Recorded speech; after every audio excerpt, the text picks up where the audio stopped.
Hello guys, আসসালামু আলাইকুম। আশা করি আপনারা সবাই ভালো আছেন। আমিও অনেক ভালো আছি। তো আজকে আপনাদের মাঝে কিছু হাসির কথা নিয়ে আসলাম। তো আমি এখন আছি জাহাঙ্গীর গেট। তো আপনারা তো জানেনই, একটা রাস্তাঘাটে চললে যারা ড্রাইভিং করে তারা একটা আলাদা আলাদা অনুভূতি পায় এবং আলাদা আলাদা কিছু উপভোগ করে। তো আমার রাস্তার ডান সাইডে একদম জ্যাম। এই যে আপনারা দেখতে পারতেছেন, একদম জ্যাম, থাইমা আছে গাড়ি।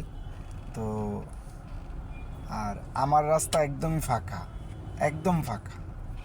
মানে আমি যেতেছি, আমার মতন ওনারা দাঁড়াই আছে, এইটার ফিলিংসই অন্য রকমের।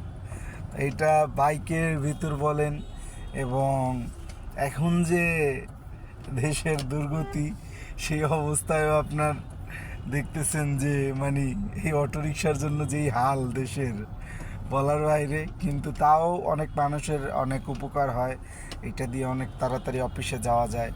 তো এইগুলাই আর কি। তো আমি মনে করি যে এরকম সিচুয়েশনে পড়তে আমার ভালোই লাগে।